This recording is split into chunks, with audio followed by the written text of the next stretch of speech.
Welcome to What the Truck. I'm Thomas Wasson, joined by my special guest host, Charles Gracey. What's up, buddy? Man, I'm excited. We're going to be having a fun time today. Going to have a wonderful show. First off, we're going to go through some news and headlines. Guests, including Charles, is going to be helping me run this show today. And then we're having Lewie Pugh, is the Executive Vice President at OOIDA, coming up in the first half. Later on, we're having the folks from U.S. Bank, Jeff Pape. He's the General Manager of Transportation and Corporate Payments. And then finally, Kevin Hall, CEO of CDL Live. So action-packed episode. Charles, we're going to be bringing the heat, bringing the banter. Super excited to have you on. Any promos here? What's been going on? What's been going on? Man, I've been moving and shaking, much like you guys over here. I love the energy anytime I come over to the FreightWaves studio. I mean, just great people. It's going to be exciting today. We're bringing the energy for sure. Speaking of some energy, let's get over to our first thing. Our sponsor, the folks at Verizon Business. From the facility to the fleet, Verizon Business gives you real-time visibility into your supply chain so you can keep on trucking ahead of demand and competition. Learn more at verizon.com/distribution. Kick the ad as well. Let's do it. Big. Small. Essential. Big. Small. Essential. Big. Small. Essential. Grande. Pequeño. Esencial. No matter what business you're in, Verizon Business has the network and solutions you need to power it. Check them out, the folks at Verizon Business. Let's dive into some headlines here. We're going to be diving into some stuff. There's been a lot going on in the wide world. This is coming from the FreightWaves.com website, folks. The first one is the DOT is moving to clear the road for self-driving trucks. The administration is working to get public acceptance of an eventual nationwide deployment. FreightWaves' John Gallagher, he writes that the Trump administration is beginning to work out the challenges and the eventual AV framework for commercial vehicles. This comes in a request for information published on Friday by the Department of Transportation and the Assistant Secretary for Research and Technology. So, folks, getting feedback over the next 60 days in the trucking industry as they're working to figure it out. It's a really interesting story because I know for a lot of drivers, and especially your audience, autonomous robo trucks, friend or foe? Foe. Hands down foe. I mean, can you imagine driving trucks out there with the security risks not being addressed yet and some 80,000 pounds going down the road with your friends, your family, and not knowing if it's secure?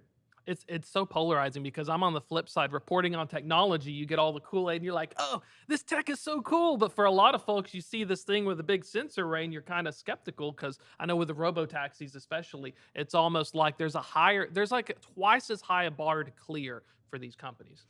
Well, and honestly, I'm not against the automation side of things. I just want to know that it can be done safely. Like these are our friends, our family, our loved ones on the road. I want to know that security concerns have been addressed. I also want to know that the employment of the drivers that are going to lose jobs due to this eventually are addressed as well. And we have some sort of program set aside to make them successful in the workforce. Definitely. It's just as much a PR battle for hearts and minds as it is the technology. And speaking of things, we actually have some more drama in the CARB situation. This one's wild. It's been going the past 10 days. We have a late entrance into the California's Clean Truck Partnership battle, and this comes via a pair of federal court actions. FreightWaves' John Kingston writes that the Justice Department has CARB in its sights in the recently filed OEM lawsuit and another case from last year. As we're looking at it, for those of you just paying attention, the Clean Truck Partnership, which was a deal where California sat with the OEMs and said, hey, guess what? We're going to make some deals. We want these vehicles to be a certain way. Well, it feels like it's all coming unraveled. This has been a whirlwind in the past 7 to 10 days. And to give you an idea, like this thing used to take years. What are some of your thoughts? Because it looks like this may be a boon for truckers because there were expected to be a lot of more expensive hardware on these trucks in order to meet those emissions regs. Well, it can be, but imagine being the manufacturer and all of this goes up in the air and you don't know, like, hey, what's the specs? What's the requirements? Where's this going? And that's kind of the problem right now is if you don't know how to build these things and you're waiting for a last minute call, what's the cost going to be? And it's already and billions. the maintenance issues that come from rush jobbing this. Exactly. And that's one of the cool things we'll be having on with the folks at OOIDA. We're going to be talking about some of those emissions things, especially in regards to the DEF, NOx, Yeah. and regen, which is the bane of my existence as well. You'd be surprised how many times you lose having to wait for a forced regen. Well, at least they're addressing that too, if you think about it. Yeah. Because those trucks were rendered inert practically at 5 miles an hour instantly, and they've addressed that with new guidance.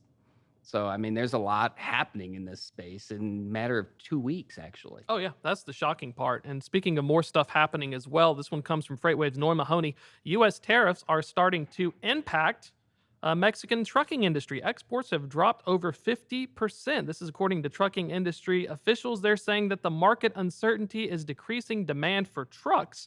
And this comes from July data. And so one of the challenges is the Mexican trucking industry officials are attributing the U.S. tariffs on steel, aluminum, and copper for the sharp contractions. This is wild because I know we have NAFTA 2.0, we had the trade agreements that were supposed to help the OEMs, but then you hit them with the base raw materials. That feels like a little wombo combo. That's a tough Well, rock it in is. place. And in a market like this, everyone's getting pushed around in this market. Everyone's just trying to stay above water. And then you're getting situations where people are getting double whammied. Yep. And so I think we're going to continue. If you have a freight crystal ball, part of me thinks that we're not going to see these truck orders probably until later in the year when the next order book opens up. It almost feels like everyone's kind of waiting and see. Yeah, well, that's the magic question is when are things going to turn around? And for the last 2 years, everyone's like, the end of second quarter, the end of second quarter. And I'm pretty confident if you ask anyone right now, they're going to say the end of second quarter. It's always the next second quarter, folks. Well, by the way, the next second quarter. That's my official quote. Don't quote me on that. I totally came up with that on my own. Final news here. This one is in technology. This one's a fun one. The folks at Outpost, they have launched a gate automation platform. It alleges that it reduces costs by 70% while improving security. It uses AI and computer vision. This one is really interesting because they've had some partnerships with folks like Werner. There's some large fleets that are testing it. Automated gate stuff is super cool tech. You can like read the license plates, read the stickers. What are some of your thoughts on that? Because usually we focus on the real big truck technology or a new truck, but sometimes even checking in can be a real pain in the neck. Well, I think that's the name of the game right now is how do you control cost? Well, efficiency. You can control cost through efficiency. So things like this, I think, are really going to move the needle when freight volume is not the thing moving the needle right now. How do we be more efficient? How do we cut wasted costs and increase the experience for everyone involved? I'm here for this one. And we're going to have some quick gate facts brought to you by things I've found through my reporting. The first one is that according to Outpost, staffing a single gate 24/7 can cost around $25,000 a month, which is, dang, I need to be in the gate guard business. And then secondly, the problem, though, is you can't hold on to gate guards. It is estimated that they have between a 100% to 300% turnover, and this is according to Service Employees International Union. Well, I mean, that falls in line with trucking and drivers right now. It's just a rough spot. They need to give, some of that 25,000. They just need to give the gate guard a little bit of a cut. It just but Just grease some palms along the way. exactly. It costs enough already. Spread the love. But speaking about spread some love and spread some information, let's bring on our first guest here. We're going to be bringing on Lewie Pugh. He's the Executive Vice President at OOIDA. And Lewie, absolute pleasure to have you on the show. Welcome, sir. Thanks for having me. And let's dive into one of the big things here that we're talking about is recent moves by the EPA in terms of the diesel trucks. We have some new guidance expected to help drivers avoid downtime from DEF failures. For folks who are unfamiliar with this, give us a real quick lowdown on what it is, and then we'll dive into what it may mean.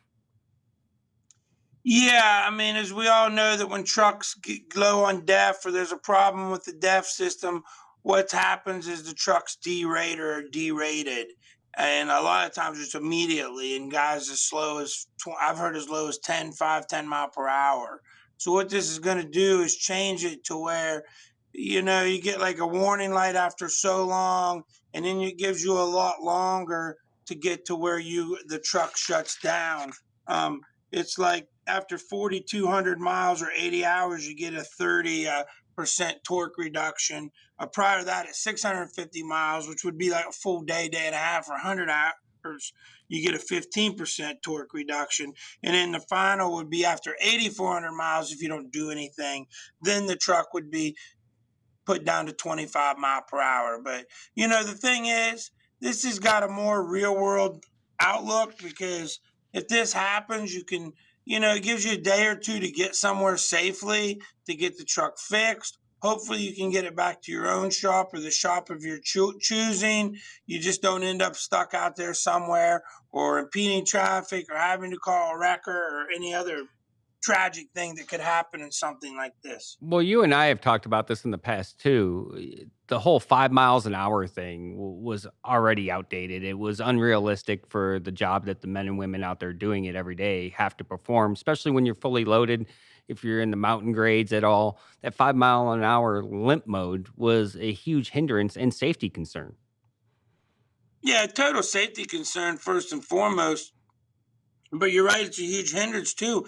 I mean, depending on where you are in this country, you could be 200, 300, 400 miles away from a place to get your truck serviced, fixed on something like this, especially if it's a warranty deal or something like that. So, it's expensive enough when you have to have your truck repaired. It's expensive enough even if you have warranty and you're just down for a couple day or two or longer. But then you got to add in getting a wrecker and all these other things that could come into play here. So that takes some of that out of this. And again, I hope, like myself, when I had trucks, I had a good relationship with my Navistar dealer in Ohio, Truck Sales. They did a great job by me. And, my goal would be to get it back to them, because, it's not against any other shop, but that's where my relationship was. They knew when I was coming, I needed to get repaired, needed to get back out. They would get me in and get me out in a timely manner. Sometimes that doesn't happen when you're 500 or 600 or 1,000 miles away from home. But it definitely helps in cost savings when you have those pre-existing relationships, and it really hindered the truckers' ability to leverage those relationships and getting the maintenance done when they were in limp mode and thinking that they were the little engine that thought they could. Yeah, plus it's like I said, it's very expensive to be broke down. It's a lot better if you can at least go home to your house, and you don't have that expensive hotels and restaurants or all that other kind of stuff as well.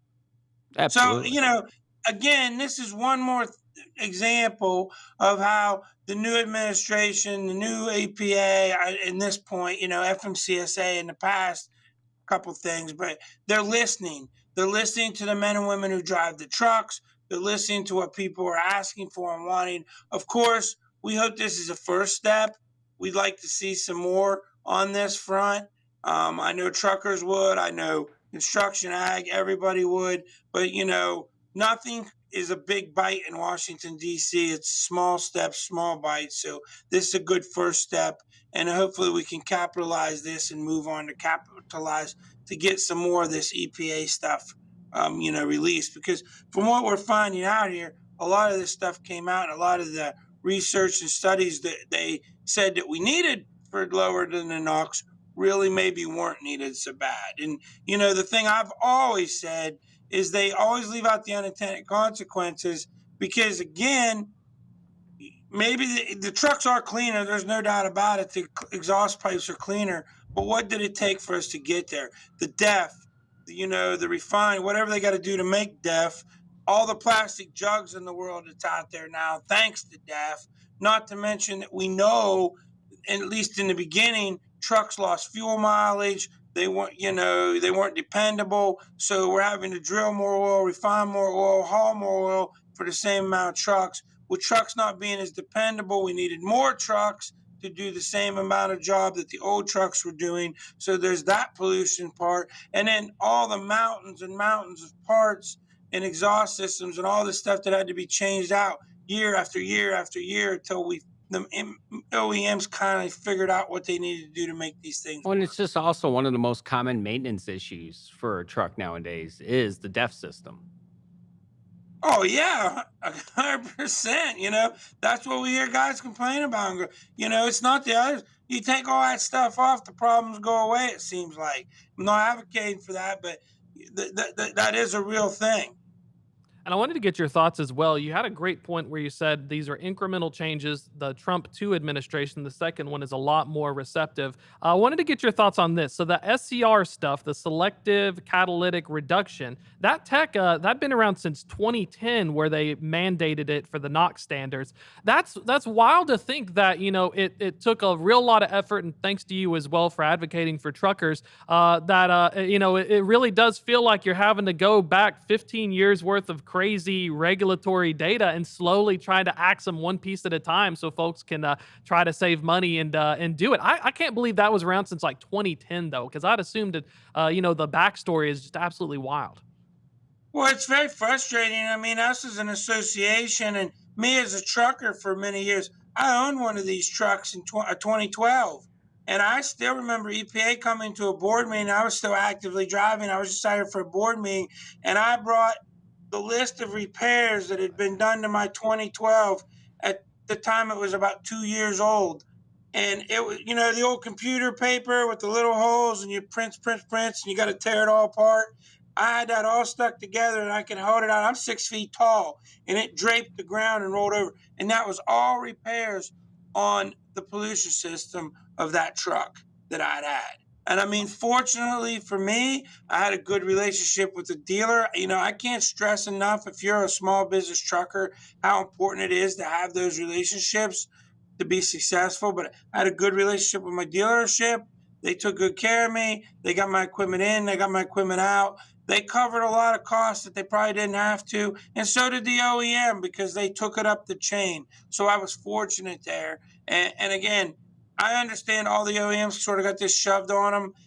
I feel like maybe they could have done a little better fighting back, but that's water over the bridge. But, these conversations and these examples and all these problems, you're right. We've been telling EPA and every administration about this for 15 years. And finally, finally we've seen some daylight here.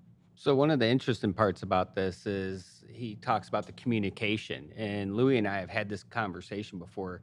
One thing OOIDA has done a really good job about is making people aware of where those conversations are taking place and encouraging them to take part in those conversations. You'd be surprised at the reduced numbers versus your expectations for how many people are sounding off for these changes. With the vast majority of drivers that we have out there, sometimes you'll see only 100 to 200 comments. So one of the things that they've set out to do is to really encourage having your voice heard in the places where it's actually going to move the needle. We're seeing a lot more comments now too. That was one of the fascinating things, is because of this additional advocacy, social media, and outreach, especially on various platforms, Facebook, X platform, LinkedIn, that we're getting it out there. One of the fascinating things was, and correct me if I'm wrong, this system here, when it would derate the truck, it is just a software. The software would derate the truck. Mm-hmm. It didn't mean that the truck was broken, just those specific components and after treatment system. So that has to be especially frustrating, because the rig may be perfectly fine, but if the filtration system clogs or the sensor goes out, like one of the go in limp mode. You're in limp mode. 2021 was an example. A sensor error led to widespread failures across all vehicle and engine brands, which required an industry-wide recall. Is that one of those cases where there's a little too much tech, or you got to make sure the tech works? Looking ahead, is there any kind of pro tech that I want that doesn't software-wise cause my truck to go to a crawl? Yeah, there's probably too much tech sometimes. I mean, as was said earlier in the conversation, when you guys were talking before I came on, we're not against technology. We're not against all this stuff. It just needs to work. It needs to make I don't sense. think there's a trucker out there who wouldn't want to buy some technology that makes his life easier, makes his truck get better fuel mileage, makes his truck cleaner. Any of these things makes his job safer. But we want the technology to be working and be worth the expense. And that's what happens so often, is this stuff is so short-sighted.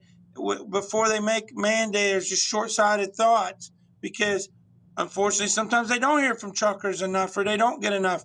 But, usually follow the money on this stuff, ELDs, this safety stuff, brake, all this stuff, follow the money. But at the end of the day, it has to work. And we have to get out of this mindset of mandating it and then making truckers guinea pigs and let them work it out on the road, because that isn't good for truckers. It isn't good for their business. It isn't good for their pockets. And in some cases, it isn't good for highway safety. And even though this pollution stuff isn't safety, it becomes safety when it derates your truck to 5 miles per hour on a 70-mile-an-hour interstate. Now, is there things ahead that you're looking for? Is there like a real quick wish list of things that OOIDA wants to see in the remainder of this year or early next year? Oh, I mean, I got a long wish list, but love to see Truck Parking Safety Improvement Act passed. Love to see Got Truckers passed because get truckers paid overtime. Kind of like you're talking about the gate guards. I'm thinking from what you said about gate guards, there must be a shortage of gate guards if they have 100% turnover. At least that's ATA logic, But with that being said, like to see the pay, like to see EPA dig a little deeper. I know a lot of people love to see DEF go away altogether. Really like to see, especially in light of this unfortunate accident we saw in Florida last week, is FMCSA to step up to the plate and raise the barrier of entry, not only to be a trucker, not only to get a CDL, but to become a motor carrier. I mean, this screams, unfortunately, all the problems we have in that part of trucking. It's too easy. And for far too long, we've been doing that in the name of driver shortage. There isn't a driver shortage. I don't even understand why we have non-domicile CDLs, because we have enough truckers. We have too many truckers right now. That's why we've been in the longest freight recession in history. There's too many people out there, too many trucks. Well, Louie, we really appreciate you hopping on and giving us some great info on what you're working on. And, business is a booming. It's like a plumber. What do I want to be in a plumber? I want to be in a leaky house. We got a lot of work to do, and super excited for what you're working on. And if folks want to learn more about OOIDA, see what you all are working on, what's the best way to find out? Easiest way is either go to ooida.com if you want to join or anything like that. Also, Fighting for Truckers, if you want to learn more about what we're working on from an advocacy front, you can figure out how to contact your members there. You can shoot them a message there about issues. And I can't encourage truckers enough. Reach out to your lawmakers. Use Fighting for Truckers. It's really easy. As I say all the time, you can go on there and send your complaint or what's going on to you and to someone who can possibly help you faster than you can do it on social media where nobody's going to help you. So, I can't encourage you enough. Reach out to your lawmakers. When comments need filed on these things, file your comments on this EPA stuff and all these other things out there. Fighting for Truckers is the place to do it. Also, if you're not a member or if you are a member and you need to renew, call here to OOIDA, tell our membership you saw this broadcast, and we'll give you a $10 discount on your annual membership. So it'll only be $35 for the year. So thanks, truckers, for what you do. Thank you, FreightWaves, for having us. But yeah, definitely thank you to men and women out there driving truck. You got a tough job, and we appreciate what you do every day. Thank you so much, Louie. We'll definitely catch up again soon, and there's going to be a lot more stuff to talk about. Thank you, guys. See y'all. There's a lot of stuff. Business right now, you think the summer news doldrums, but in the transportation world, we're kicking it up a notch. Oh, no, it's constantly moving and evolving and changing. And in that realm with independent owner operators, they've seen a lot of change. Some of it positive, some, Exactly. And speaking of some changes, though, we're going to be looking at with our next guest some recent data from the folks at U.S. Bank. More specifically, they had recently released their Q2 Freight Payment Index. Joining us now is going to be Jeff Pape. He's the General Manager, Transportation, Corporate Payment, and Treasury Solutions at U.S. Bank. Jeff, absolute pleasure to have you on. Welcome to the show. Thanks for having me. Let's dive into this. Let's check out here. One of the big things is U.S. Bank has a long history in the freight space. And so let's talk a little bit about your background, because when it comes to big level data, you all have been doing this since the 1990s. So let's get a little bit of backstory and lore, and then we'll dive into the recent release. Well, thanks. And thanks again for having me, Thomas. It's an interesting story. The business started in 1997. It was in the basement of one of our buildings, and really the need was driven by the Department of Defense looking to streamline commercial payments. We've had some experience in the commercial payment space up to that point, but it was really around helping drive efficiency for both shippers and carriers that the Department of Defense wanted to do a pilot with. So together we rolled up our sleeves and we figured out what both of the stakeholders needed in the process, and designed a solution where that both parties had visibility to an invoice, and we would capture all the data and provide that and make that available so that they could make informed decisions. And once we got through a proof of concept there, we started looking at the commercial market space. And at that point, we started to approach some of our commercial customers, and it rolled into the commercial market in the early 2000s. And we've been at it ever since. And it's just been such a interesting product for a bank to launch at that time. But it's really around driving commercial payments and helping both and all stakeholders and constituents, if you will, make more informed decisions. So it's really been fun to watch the business grow. And it's really helpful as well because having that kind of high level approach, a lot of times, we have sonar high frequency data here, FreightWaves uses, but trying to figure out those bigger trends, especially in this industry, is important. Let's dive into the recent release as well. One of the things we're looking at here compared to the last quarter, we'll pull up this first image here, which is the National Freight Market Overview. The index is it gained quarter over quarter 2.4% for shipments, but we're still down compared to last year. Talk a little bit about some of the shipment data first, and then we'll figure out the spending because it seems to be a recurring issue, which is we just don't have a lot of demand right now. Yeah, that's really the key story, and the market has gone through and frankly continues to go through a lot of volatility, right? I mean, the most recent activity that we all see and experience is all of the pressure around tariffs and what's happening with tariffs, and frankly across our customer base, we're seeing a number of different things, and we're taking a lot of our customers are taking a wait and see approach. Some of them anticipated that the tariffs would go into effect. So a lot of them accelerated inventory buildups, if you will, anticipating some of the tariff activity. Some of the customers took a wait and see approach because it has been pretty volatile and continues to be. And it's really interesting when you look at some of the sectors or what we hear from customers. So some of our manufacturing customers really talk about, especially in the auto parts, secondary market, they're seeing a pausing or wondering what's going to happen with tariffs, and they're keeping a minimal amount of inventory on deck.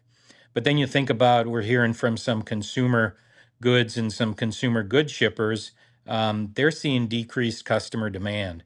So as buying behavior changes, they're taking a bit of a cautious approach and thinking about inventories and just in time and so forth. And so it's really kind of, then you think of the automotive industry and as they think about what's happening with the movement and shipment of cars into ports and moving those cars onto lots and including some of the factory closures and some of that stuff that's going on. It's really a constantly changing environment.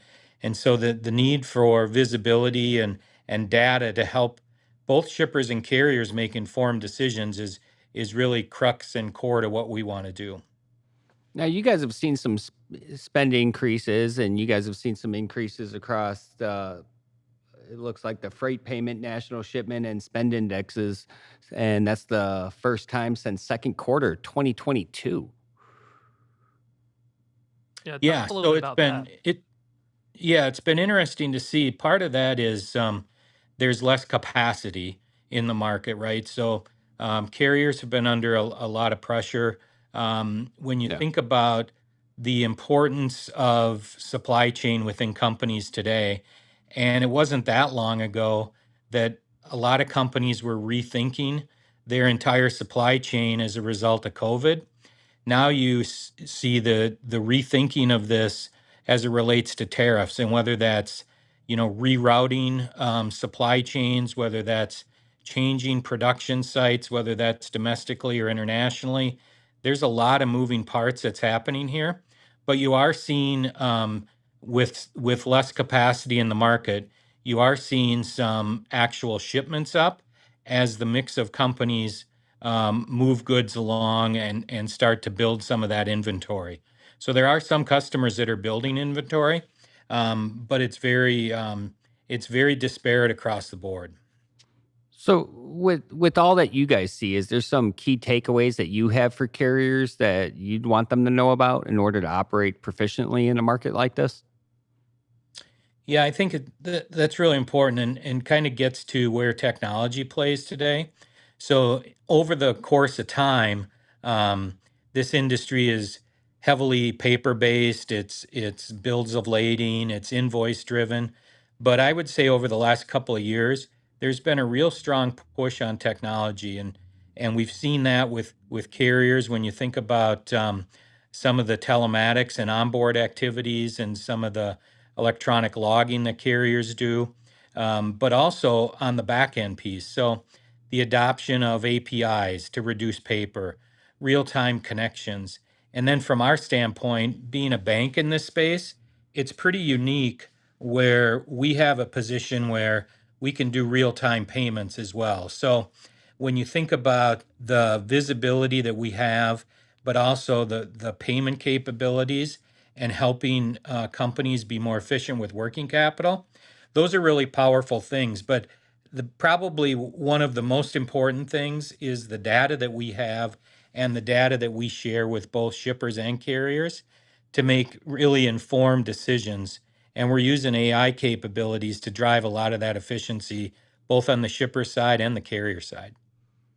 And using some of that visibility, you all have some really great data talking about some of the changes by region as well, which is super helpful if looking at where I want to operate my vehicles. And we're going to throw this chart up here. This is a shipment and spend change. At the very top, we have the regional quarter over quarter change. And then at the bottom, we have the year over year changes. One of the things that's sticking out to me, and I want to get your thoughts on it, is compared to the last year, unfortunately, it seems like the Southwest has really gone down in shipments here compared to the other regions. And when we're looking at the biggest loser year over year in regions, though, it was the Southeast. And so, talk about some of these dynamics that we are seeing across compared to the last quarter and the last year, because it does look like, despite these big line numbers and changes, you all also break it down into the more granular ones. Are there any winners or losers at the moment? Yeah, one of the things that we really enjoy and we get positive feedback on regarding the index is the regional view that we have.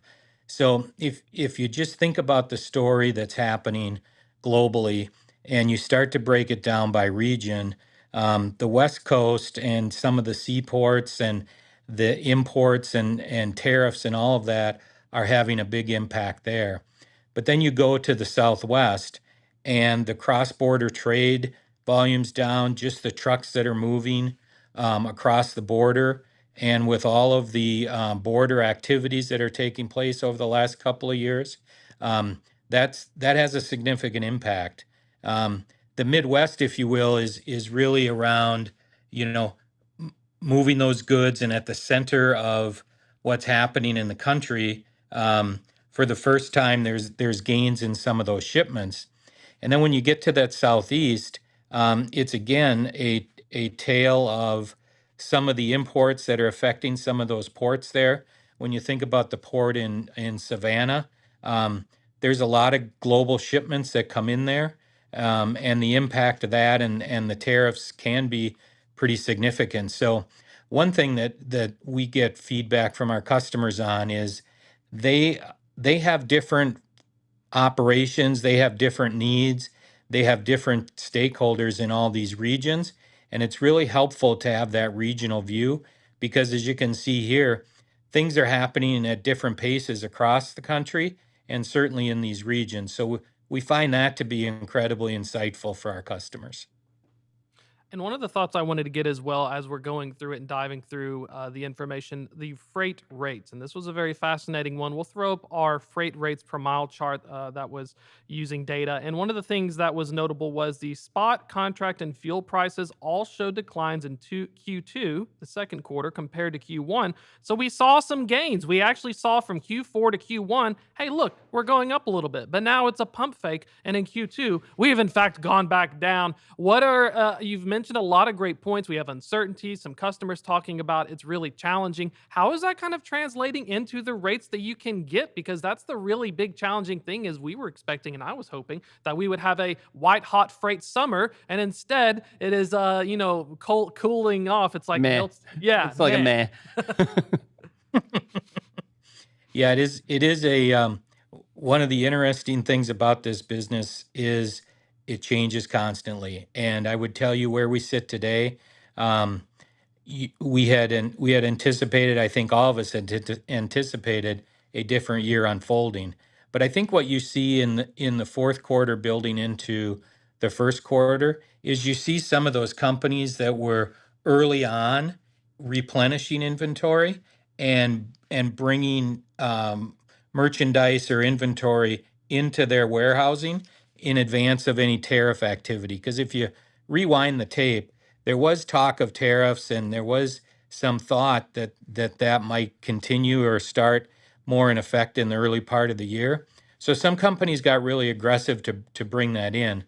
Those that took a wait and see approach, you can see, where that trend has come down. And much like what we saw in COVID, as spot rates and the need to get goods where they needed to be immediately, we saw some spot rates go up, and now they've started to come down as well. So it's really about that supply and demand. And the short term, spot rates have and continue to be an important part of this. But we have seen more companies as they come out of some of the supply chain adjustments, trying to get back to their contracted rates because it's more predictable and it gives them greater insight into their operations. Now, I'd like to ask, because everyone wants that crystal ball right now. Everyone thinks everyone can forecast this, and we all know that that can't be done. Otherwise, we would have been out of this recession already. But are there some key things that someone could be watching or looking at that might help them have a better time? That's a really good question. I think obviously the first thing to keep an eye on is consumer demand, right? And we're at an interesting point in the year as we start to think about the holiday season, and we're watching that really closely. We're talking with our customers about what they're anticipating for the holiday season because that buildup starts now. And so, both in our commercial portfolio and in our government portfolio, there are some different levers and some different drivers there. So we stay in contact with them, but I think as we watch what's happening in the broader economy and as consumer confidence stabilizes a bit, and as we see the tariff volatility and noise come down on that a little bit, potentially we could see some return to a new normal, if you will. But I think that's going to be a little ways off yet. Well, Jeff, we really appreciate you joining us as well. Diving through the data is really helpful, getting some insights as well from customers, because that's half the battle. Is you can have all the data, but sometimes you need the story to help make sense of the data. And if folks want to learn more about U.S. Bank, especially the freight payment index you all release, or any other general stuff, what's the best way to get more info? Yeah, if customers are interested in the freight.usbank.com is where you can find the index. And there's a lot of good information in there, and we're happy to follow up with anybody, and you can get more information, including how to reach us in the index. So thanks very much for having me. Yeah, thank you so much, Jeff. We'll have to hit you up again when Q3 releases as well. We'll be keeping an eye out, and hopefully the freight crystal ball gives us better news. I look forward to it. Thanks a lot. That's some good info, and I think Well, you overlay that with the sonar data, and it gives you a little bit more context so you can decide, where do I need to place my assets, where do I need to place my efforts, and what can I be looking ahead to? exactly, and I think there's a lot of stuff to be looking ahead. And one of the things as well, and I want to pick your brain on, is on that recruiting side. You all recently, you are a man of many hats, and if we had brought all of the hats, we would probably have a stack of hats here. Which, speaking of which, bring some hats next time. But I got you. give us a quick update on the recruiting aspect, what y'all been working on, and then we'll dive into it. Well, we'll dive into what's happening in recruiting right now. So, as everyone knows, freight's not as plentiful as everyone would like. So, recruiting directly corresponds with that need. So right now, you're not seeing the industry as a whole raise the barrier to entry, but carriers are raising the barrier to entry because they don't have as need for as many drivers. They're not expanding on their fleets like they historically have been. So the barrier to entry for carriers for today's drivers has changed. They're looking for the best of the best. And part of that effort is also to reduce turnover, because what do we do in tight markets? Well, we eliminate waste. Turnover is a huge waste for today's carriers. So if we look for a higher caliber driver, less job hopping and all that stuff, then we hopefully reduce turnover, which reduces the waste.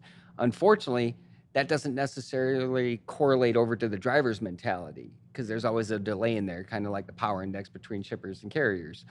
There's a delay in that understanding. So today's drivers are starting to understand that, hey, the power is not quite in their favor right now, but they're not realizing that the mentality of freight and recruiting for today's drivers has shifted more to an OTR or dedicated rather than local. You still got a lot of drivers like, hey, I want to be home weekly. That's not where they're making their bread and butter. Oh, so you almost have to look at the broader trends of what kind of jobs are posted. And one of the other things I think was fascinating talking in the recruiting world is like, if you're brand spanking new, if you pick the wrong CDL school, that could actually impact your ability to find a job with certain carriers. Well, that certainly can impact it, but that's something that I really think needs to be addressed too. Even at the English language proficiency side, I believe having the enforcement that's been around forever is great that we're finally enforcing it.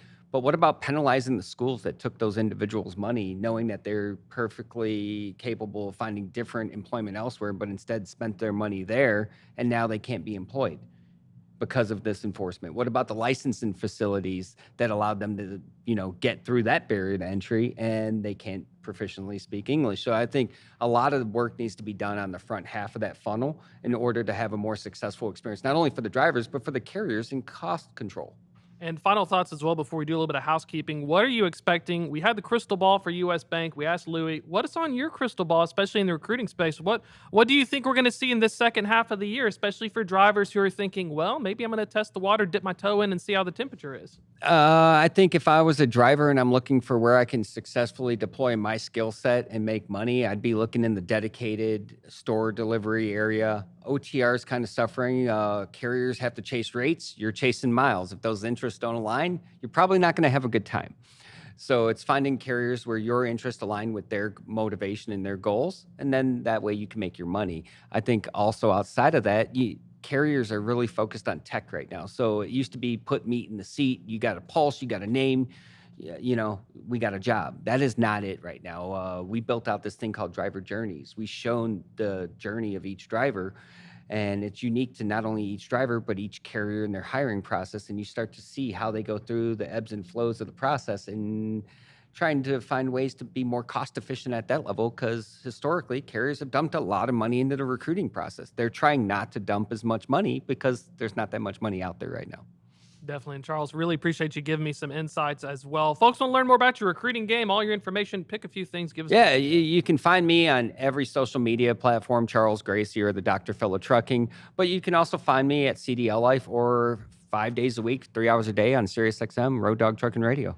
We really do appreciate it, Charles. We'll have to have you back on again. Well, you're going to be back on again soon as well. So check them out on Road Dog Trucking. And then right afterwards, FreightWaves Drive Time. So is it a crossover episode? Who knows? You're going to have to find out. Double whammy. Double whammy. Well, I got a little bit of housekeeping to knock out here. We've got especially a discount code for the F3 Future of Freight Festival. That is WTTF325. So what the truck, WTTF325, gets you $900 off. So you want to definitely put in there and don't miss us. It is also going to be, the new date is in October. So for the F3 Future of Freight Festival, we have a list of speakers. I know someone on the X platform said they didn't know. Well, check it out, live.freightwaves.com. You want to go and look at that. And then finally, we have the Freight Tech 100 Awards. What you want to do is you want to continue to put in your recommendations for that. We have it open all the way until September 1st when it closes at 6 p.m. Eastern Time on Monday. The reason you want to get it in is because on September 22nd, we announced the Freight Tech 100 Award winners. And finally, at the F3 Future of Freight Festival, we're going to announce the Freight Tech 25, which is picked by a third-party independent group, so it's not us. We have some people who do it. We've done it for multiple years now, and you don't want to miss it. I'm thinking the list is going to shake itself up, Charles. It's going to always be fun, but the best part about it is it's right here in Chattanooga with you guys. Exactly. Come to the Scenic City. Come check it out. We're here. We'll be Charles there. is here. Don't want to miss it. Speaking of don't want to miss it, thank you all so much for joining the show. If you're just joining us, Apple, Spotify, YouTube, sign up for What the Truck, follow it all. While you're at it, we will be on SiriusXM channel 146. It's been an absolute pleasure, Charles. Thank you so much for hopping on. Hey, always a good time with the FreightWaves crew and on What the Truck with you, my guy. Boom. We're going to kick it real here, and we will see you all again on Wednesday.